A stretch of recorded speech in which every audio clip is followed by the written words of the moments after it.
Война подходит к концу. Дата окончания боевых действий и место проведения переговоров Путина с Трампом. Расскажем обо всем этом, дождитесь. Скандал с известным немецким заводом. Кто помогает России воевать? Испытание сверхсекретного оружия. Кто пытается запугать мир перед перемирием?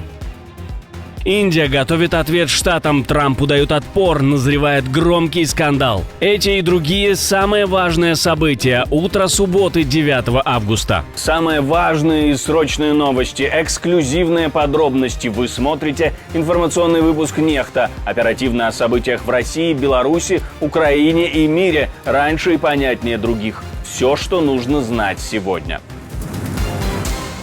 Мир может наступить уже 1 октября, считают российские пропагандисты. Такие сообщения появляются в так называемых аналитических телеграм-каналах. Аргументации нет, но мысль интересная. Тем более Sky News подливает масло в огонь. Дональд Трамп, по их данным, обсуждал с премьер-министром Италии Джорджией Мелони возможность тайной встречи с Путиным. И не где-нибудь, а в самом Риме уже на следующей неделе. Источники в итальянском правительстве подсказывают, что место выбрали бы максимально символичное – Ватикан. Мы с вами уже говорили, к слову, об этом в предыдущих наших выпусках. Министр иностранных дел Италии Антонио Таяни считает, что независимо от того, как и где будет проходить дипломатический диалог между Россией и Украиной, Италия будет готова искренне и конструктивно поддержать этот процесс.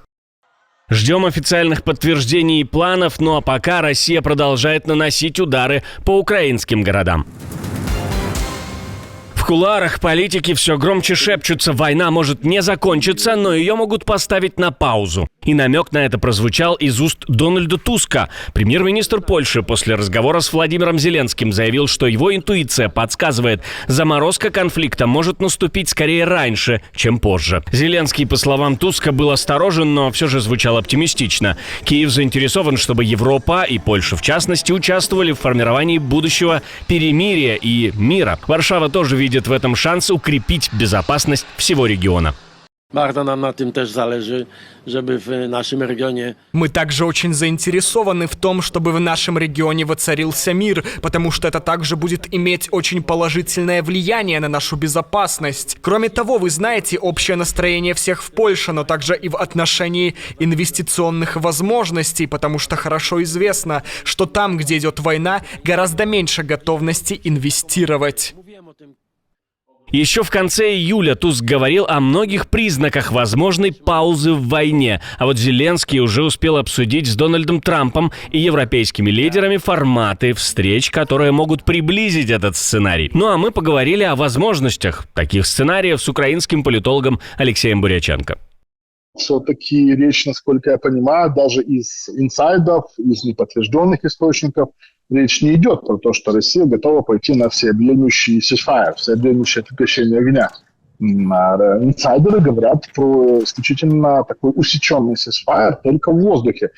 То есть на земле Россия продолжит атаковать. Более того, в любом случае, в любой комбинации Европе интересна сильная Украина, которая, с одной стороны, могла бы сдерживать Российскую Федерацию и ее агрессию, а с другой стороны, если честно, то имеет силы и возможности, чтобы подстраховать Европу от возможного нападения в направлении Калининградской области, пробития Сувальского коридора стран Балтии и Польши.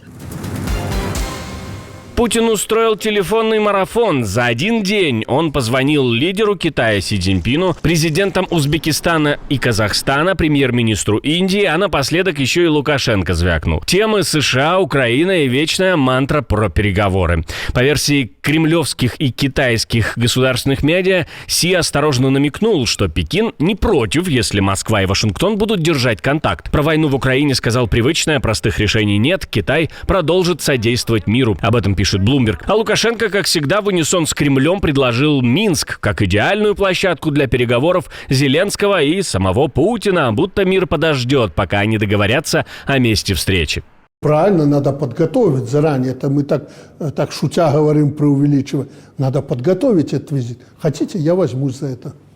Американская часть, российская, я готов за это взяться, подготовить эту встречу. Во имя мира. И вот давайте начнем готовить, посмотрите, Зеленский как поступит. Он будет упираться, я категорически против.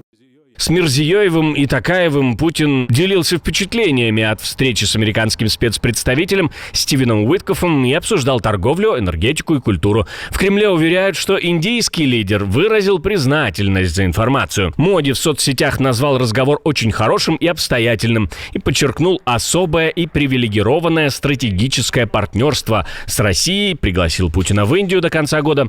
Аналитики на все это смотрят немного по-другому. Многие соглашаются с тем, что из переговоров Трампа и Путина победителем выйдет именно последний. Я считаю важным, чтобы состоялись дискуссии, чтобы у людей была возможность изложить свои позиции и так далее. Поэтому я бы не стал это сбрасывать со счетов. Но я действительно считаю, что есть много причин, чтобы не слишком воодушевляться этим прямо сейчас. И я думаю, что есть и некоторые причины для серьезной озабоченности. Наша команда существует благодаря вам. Поддержите ее, чтобы мы могли продолжать нашу работу. Так называемое воздушное перемирие – это не путь к миру, а ловушка Кремля. Россия не стремится завершить войну, ей нужна пауза, чтобы накопить дроны и ракеты для будущих массированных ударов. Аналитики Института изучения войны отмечают, что Москва хочет диктовать темп и формат любых переговоров, особенно после запуска мирной инициативы США. Путин публично изображает готовность к диалогу, но избегает встречи с Зеленским и требует уступок от Вашингтона и не планирует прекращать боевые действия. Во время встречи с американским спецпредставителем 6 августа Путин мог предлагать мораторий на дальние удары. Это лишило бы ВСУ возможности бить по ключевым объектам российской военной экономики и дало бы России время наращивать арсенал. Bloomberg пишет, что Кремль видит в воздушном перемирии еще и способ избежать новых санкций и тарифов со стороны США. А вот в странах Альянса предлагают как раз санкции не отменять. Москва может сама рассчитать, когда у нее закончатся деньги. Пока этого не произошло. Конечно, их финансовое положение не так хорошее, как 3 года назад. И, безусловно, их экономическая ситуация еще хуже, особенно в долгосрочной перспективе. Но пока это не заставило Путина прекратить войну.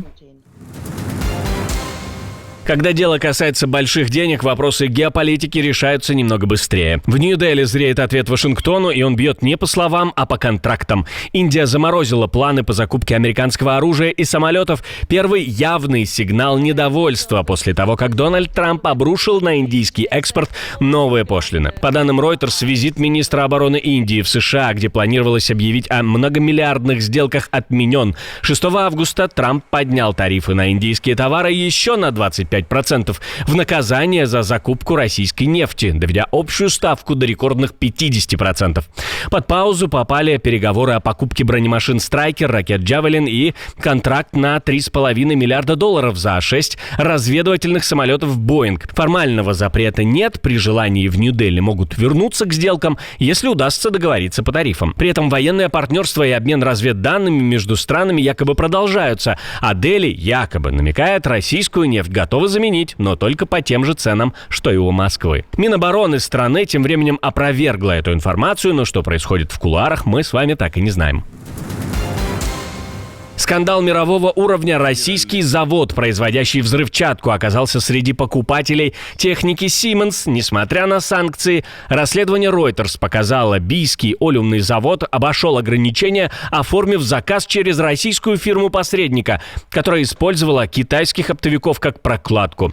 По данным госзакупок и таможенных реестров, уже в октябре 2022 года предприятие получило промышленное оборудование Siemens, идентичное заказанному, включая регуляторы мощности, подходящие для работы на производстве взрывчатых веществ. В 2023-м схема продолжилась через другую китайскую компанию New Source Automation.com. В Россию снова пошла техника Siemens. Представитель фирмы в Китае прямо признал, что может поставлять любое количество продукции, не раскрывая конечного покупателя. Документы подтверждают, что за 2 года материнская компания завода купила минимум 3 комплекта систем Siemens Simatic, которые позволяют дистанционно управлять производственными процессами. И все это для оборонного предприятия, которое находится, я напомню, под санкциями.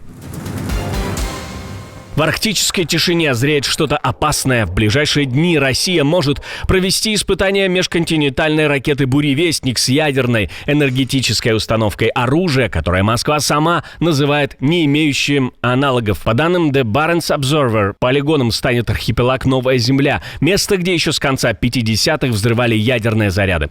Сейчас военные уже закрыли воздушное пространство на 500 километров вдоль западного побережья с 7 по 12 августа. Официальных подтверждений нет, но признаки подготовки очевидны. Эксперты уверены, Путин рассчитывает этим запуском не просто проверить ракету, а продемонстрировать Западу, что ядерный шантаж остается в его арсенале. Правда, о том, что происходит в самой России, кремлевский агрессор не очень переживает. Ведь пока тратит много денег на ядерную гонку, жители страны не знают, как достучаться и решить свои проблемы. Вопрос плохого зрения, близорукость и возрастная дальнозоркость больше не приговор. FDA, это американское управление по контролю качества пищевых продуктов и лекарств, одобрило ВИЗ. Революционные капли, которые возвращают зрение как в молодости и держат эффект до 10 часов. Разработка, над которой работали 20 лет, теперь готова перевернуть офтальмологию. Секрет в молекуле ациклидина, которая сужает зрачок, как камера на айфоне, фокусируя картинку идеально на любом расстоянии. Близорукость, дальнозоркость, возрастные изменения – все это можно будет убрать одной каплей. В продаже уже в конце 2025 года. Вопрос только один. Вы готовы видеть мир снова таким, каким видели его в 20 лет? Отдельное спасибо, что досмотрели до конца. Спасибо за ваше доверие. Жду развернутых комментариев, лайков и репостов. Это важно, чтобы нас становилось больше. На этом пока все. До новых встреч и хороших вам новостей.